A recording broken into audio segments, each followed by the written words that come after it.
that there wasn't a single incident of a person being killed with an assault weapon in Maryland. So I'm asking you, where is the reason? What is the reason that you don't trust the citizens of Maryland? You haven't stated one. You have an irrational fear. But there's no other state that says every citizen must take a live fire in order to exercise a fundamental right, which is your constitutional right. Just imagine if we turned around and said, okay, if you want to practice a religion, you got to go and show us you can pray. You got to show us a prayer before you're allowed to practice your religion. They would never allow that. Every single burden that could possibly be thought of in the crevices of somebody's mind about how we possibly burden those who are law-abiding citizens has been piled into this one act. All of this is an overreach and an attempt to take advantage of the deaths of children and to use that for a political purpose. There is not one line in this entire bill, not one, that punishes a bad guy with a firearm. They will fight, they will cheat, they will use tyrannical methods to keep from punishing the bad guy and instead spend all their time and effort in trying to make sure that law-abiding citizens somehow are denied a constitutional right. Everybody here saw the vote. That vote is good.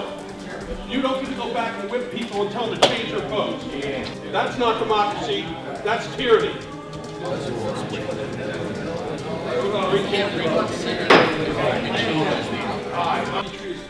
This is absolutely unheard of and unprecedented, and it's wrong, and it's tyranny. It's tyranny. Yeah, I vote yes, and it's passed before, and this is undone, and this is wrong. Yes. There's nothing in this bill that addresses the concerns that you raised. We don't have a problem with straw purchases in Maryland. When I specifically asked, how many you got full on out there? They can't name one. Any idea of how many straw purchasers have ever been arrested in Maryland in the last 10 years?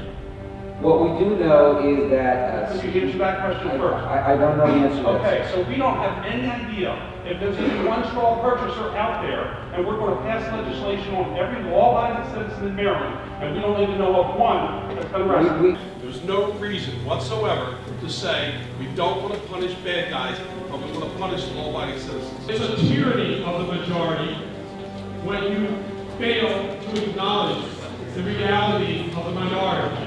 There are probably 20 different bills in this bill. This is a hodgepodge of anything and everything we've ever thought we wanted to do with persons who exercise their Second Amendment rights thrown together and called a safety act.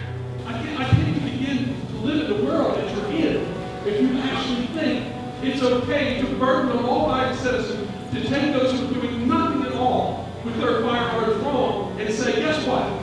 We're going to take away your ability to defend yourself, and we're going to make sure that those people we know are going to go out there and not follow the law, going to go out there and shoot people with firearms and not register them, not get their fingerprints, not do any of the things that we're asking you to do. And we're going to put them back in your neighborhood because it's too expensive to use your tax dollars to keep them locked up away from your family. Are we really going to do that to our citizens? When you say these are high-capacity magazines, you made that up. These are regular capacity magazines. High-capacity magazines extend beyond the base of the handle of the firearm. People who don't know about firearms should not legislate about firearms. Have you heard the person stand up on the floor and say, we need to take care of these high-capacity revolvers? That was actually said. Revolver, having high magazine. The pervasive common use has to be that which the manufacturer puts out with the firearm. So if your standard is 15, 12, or 11 rounds, or 10 rounds, whatever the standard is, that's pervasive common use. You're setting yourself up for a constitutional challenge. You certainly can't have the state police taking and putting into legislation a requirement that your elected officials who you sent down there specifically said will not be in there, and shame on those who swear an oath to uphold the Constitution. There's a separation of powers. And if you don't stand up for it now, then just forget about it in the future, because anything any agency wants to do, they want to do. Big government doesn't want to hear me give this speech. Government doesn't want to hear me talk about freedom and about people's choice and protecting themselves.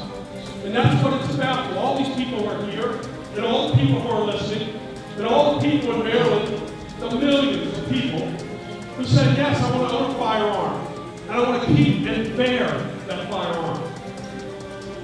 That's a right that's in the Constitution, and it says, government, you may not infringe upon that right. Government doesn't give us that right. It comes from God.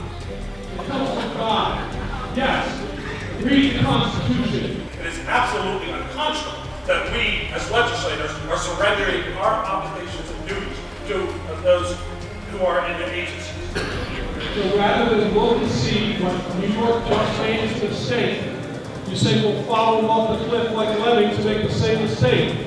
I'm not going to follow any law that's passed or unconstitutional, and I'm going to tell every citizen that I'll stand with them side by side and notify any unconstitutional bill that's passed by this legislature. Where the Constitution tells those thousands of people out there that all persons who are invested with the legislative or executive powers of government are trustees of the public. And as such, you are accountable for your conduct.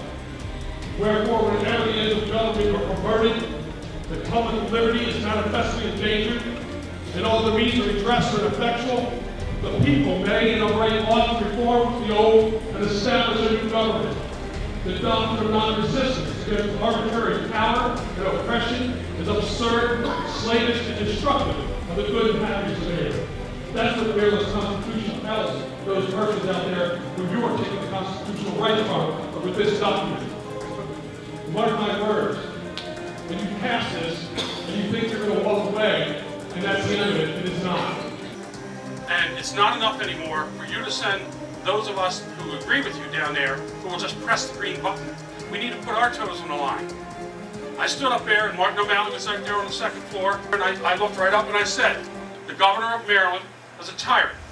He's using the blood of our children to take away our Second Amendment rights.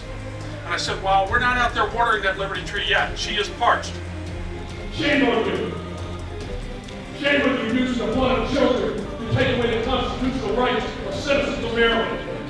When you look at your legislators and they say I'm Second Amendment, don't ask what they press the right buttons. Ask them what they did. Did they stand on the floor and make an argument? Did they go the extra 9 yards and do what's necessary to fight for you?